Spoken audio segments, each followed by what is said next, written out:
ডাব খেতে কার না ভালো লাগে। তো ডাবের পুডিং তো সবাই মোটামুটি খাওয়া শেষ। তো আমি শেষমেশে পুডিং বানালাম, আর সেটা আমার সাথে কী হলো তা আজকে আপনাদের সাথে শেয়ার করবো। হ্যালো গাইস, আসসালামু আলাইকুম, welcome back to my another video.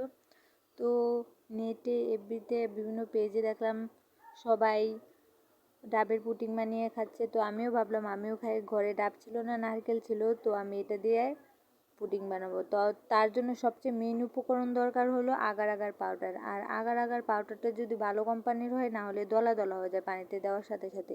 তার জন্য সবচেয়ে ভালো বেস্ট হচ্ছে হাইকো কোম্পানির আগার আগার পাউডার। তো আমি এটা নিয়ে নিলাম।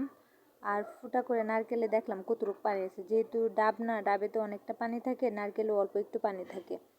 তো যতটুকুই থাকে অতটুকু দিয়ে বানাবো ভাবছি। দেখেন কত অল্প একটু পানি হয়েছে, তা প্রবলেম নেই, আমি এটা দিয়ে চালিয়ে দেবো। আর আগার আগার পাউডারটা ভালো হলেও খুবই ভালোভাবে নারকেল এই পুডিংটা জমে আর কি। তো দেখলাম কত মশলা দিলে মোটা, আমাদের কাছে নারকেল মোটাভাবে পরত পড়েছে। এটা দিয়েই আসলে পুডিং বানানো হবে। তো এটা কিভাবে চলবো ভাবতেছিলাম, পরে অনেকবার কষ্ট করলাম, পারতেছি না। তো ভাবলাম সাথে কয়েকটা আপেল দিলে হয়তো মজা হবে, কিন্তু আমার এটা খেয়াল ছিল না যে কতগুলা কতগুলা পানি, এখানে অল্প একটু পানি আসলো। তো ভাবলাম যাই হোক, অল্প অল্প করে সবগুলো কাটতে নিলাম, আর এনে একটা পাতিলে করে অল্প একটু পানি দিয়া পুরো চুলাতে নিয়েছিলাম। আসলে এটা আমি ভিডিও দেখেই করতেছি। দেখছিলাম যে এটার সাথে কি জানি দেয়, এই চিনি চিনি অ্যাড করে। আসলে চিনি অ্যাড না করলেও আসলে পরে মজা লাগতো, পরে বুঝতে পারছি। আর অল্প আসছিল, যেরকম চাইছিলাম এরকম হয় নাই। তা যা করা গিয়ে দেখলাম গ্যাস আসেনি, মশলা দিলে গ্যাসও আছে। এবার গ্যাসের লোকেরা কি মনে করে গ্যাস দেয় আল্লাহ জানে। আমাদের এলাকায় তো সারা জীবন গ্যাস থাকে না, মনে সরকার এই এলাকার নামই ভুলে গেছে। তো কি চুলাতে বসায় নিলাম। আর এর সাথে আমি 2 চামচ বলতে চামচটা অনেক পাতলা ছিল, ক্যামেরাতে দেখা যায় যেরকমই, 2 চামচ চিনি অ্যাড করছিলাম। আর জালটা একটু কমায় দিতেছিলাম, যদি বাইরে যায়।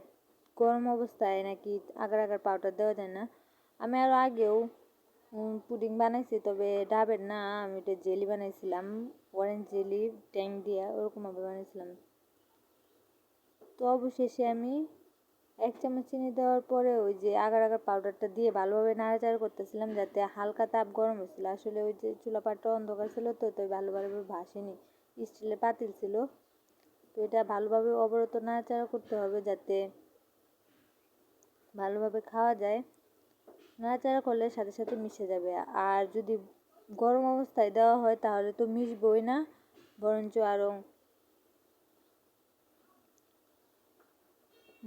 আরও কি হয়ে যাবে, বরঞ্চ আরও দলা হয়ে যাবে। তখন পুডিংটা জেলিটা জমবে না, আর নষ্ট হয়ে যাবে।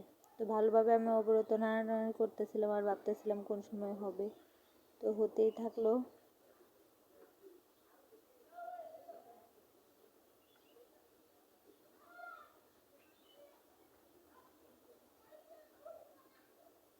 তো এতে একটু পানি কমে আসছিল। আর এখানে শুধু আমি কোনো পানি অ্যাড করিনি, শুধু ডাবের পানি আসছিল। আপনারা যারা এগুলো বানিয়ে খেতে চান তার সাথে সাথে শুধু ডাবের পানি ইউজ করবেন। আসলে ডাবের পানি অনেকই ভালো লাগে, পানির সাথে মিশালে ওটা টেস্টটা চলে যায়। তো যতক্ষণ না একটু একটু ঘন হয়ে আসছিলো, আসলে 1-2টা বলক দিলেই হয়ে যায়। আমি এটা স্টিলের পাতিলে বয়েছিলাম, তো তাই বলক উঠতেছিল না। কী জন্য উঠতেছিল না জানি না, জালও কমায় রাখছিলাম। তো এটা বলক ওঠার অপেক্ষায় ছিলাম। তো এটার অপেক্ষায় আসছিলাম কোন সময় হইতে আসছিল না।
আম্মা এই গো রাই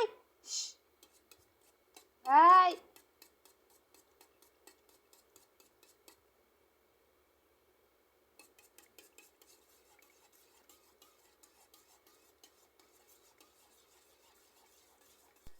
তো এই তো শেষ। তো আমি পুডিংটা আসলে কিভাবে দিয়েছিলাম ওটা দেখানো হয়নি। তো দেখেন আমার পুডিংটা কেমন হয়েছে। আসলে জেলিটা অতিরিক্ত ঘন হয়ে গেছিলো আর ফ্যান ছাড়া ছিল তার জন্য জমে গেছে। তো এই তো আমার পুডিং শেষ। এটা ফ্রিজে রেখে দেবো। আসলে ঠান্ডাতে রাখার সাথে সাথে ওটা জমে গেছে, তাও আমি এটা ফ্রিজে রাখতে গেলাম। আর একটু পরে এটা খাওয়ার পালা। দেখবো সবাই কেমন। সবাইকে আল্লাহ হাফেজ।